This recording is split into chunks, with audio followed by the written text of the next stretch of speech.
बिस्मिल्लाहिर्रहमानिर्रहीम। अस्सलाम वालेकुम। कैसे हैं आप सब? उम्मीद करती हूँ कि सब खैरियत से होंगे और अल्लाह से यही दुआ है कि सबको सेहत और तंदुरुस्ती के साथ ईमान भरी ज़िंदगी अता फरमाए। आमीन सुम्मा आमीन।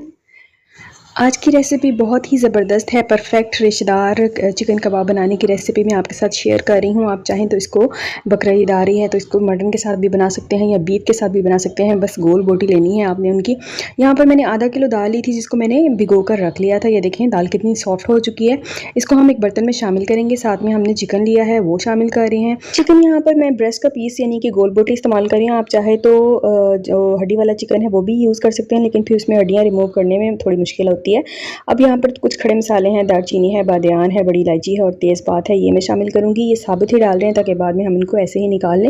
हरी मिर्चें हैं 3 से 4 वो शामिल कर रही हूँ और 2 खाने के चम्मच जो है 2 टीस्पून यहाँ पर मैं शामिल कर रही हूँ लहसुन अदरक का पेस्ट।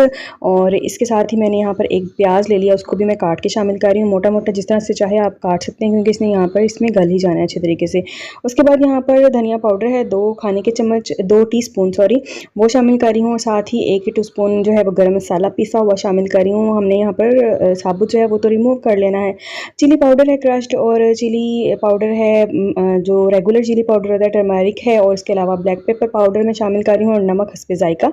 तमाम स्पाइसेस जो है वो आप अपने टेस्ट के अकॉर्डिंग एडजस्ट कर सकते हैं। पानी भी हमने इसके अंदर शामिल करना है इतना कि दाल इसमें डूब जाए, दाल और चिकन अच्छे से डूब जाए। बहुत ज़्यादा जो है वो पानी शामिल नहीं करना वरना फिर कबाब जो है वो बहुत ढीले ढीले से बनते हैं। तो यहाँ पर मैं इसको पहले थोड़ी देर तेज़ आंच पर रखूँगी। जब स्टीम बन जाएगी तो फिर हल्की आंच पर हमने तकरीबन आधा घंटा इसको पकाना है। और ये देखें परफेक्टली हमारे जो है दाल गल चुकी है और पानी भी खुश्क हो चुका है। अगर पानी थोड़ा सा हो तो आपने चूल्हा तेज़ करके पानी बिल्कुल ड्राई कर लेना है। दाल पर यहाँ पर मैं आपको दिखाऊँ तो ये देखें दाल बिल्कुल अच्छे तरीके से गल चुकी है और चिकन भी हमारा कोर्स गल चुका है। चिकन यहाँ पर रिमूव कर लेंगे और जो हमने साबुत खड़े मसाले डाले थे वो भी क्योंकि हमने गिन कर डाले थे तो उनको भी रिमूव करना बहुत आसान है। हम उनको जो है वो निकाल लेंगे ग्राइंड करने से पहले।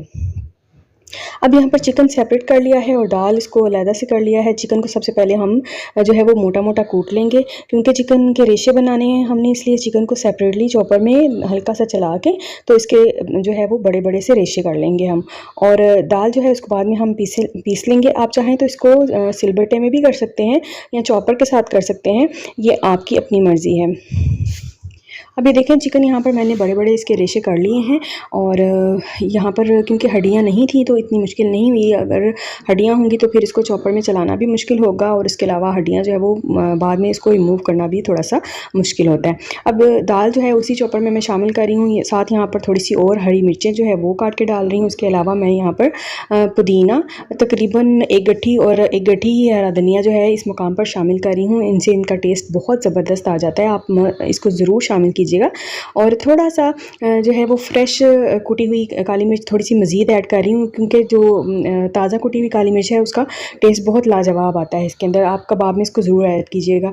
और यहाँ पर मैंने 2 अंडे शामिल किए हैं। अंडों तकरीबन बड़े थे तो इसलिए 2 डाले हैं। आप जो है अपनी रिक्वायरमेंट के अकॉर्डिंग अंडे जो है वो एडजस्ट कर सकते हैं। बस इतना हो कि बहुत ज़्यादा इसको सैगी भी ना करें लेकिन फ्राइंग में हमें आसानी हो। थोड़ा सा जो है आप लेके बैटर तो उसको फ्राई करके देख सकते हैं कि अंडों की तादाद जो है वो इनाफ है कि नहीं। बिल्कुल ऑप्शनल है, आप चाहें तो शामिल करें या अवॉइड कर सकते हैं। मैं यहाँ पर कुटा हुआ अदरक थोड़ा सा मज़ीद शामिल कर रही हूँ और हरी मिर्चें जो है वो बारीक चॉप करके वो शामिल कर रही हूँ। अगर आपने इनको फ्रीज़ नहीं करना तो आप प्याज भी शामिल कर सकते हैं, लेकिन मैंने क्योंकि इनको बनाकर फ्रीज़ करना है तो इसलिए मैंने यहाँ पर प्याज शामिल नहीं किया।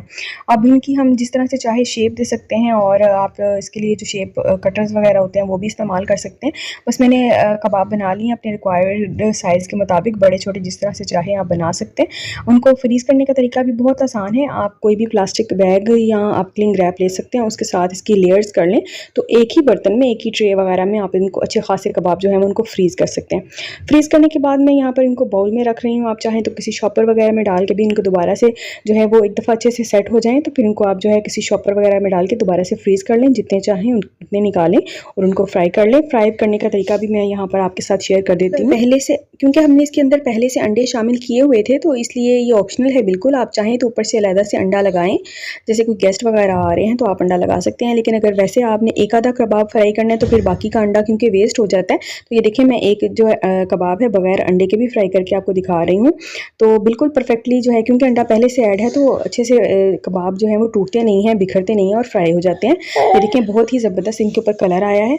अब जो कबाब मैंने बगैर अंडे के फ्राई किया था वो भी देख लें कितना क्रिस्पी बना है और बिल्कुल भी टूटा नहीं है।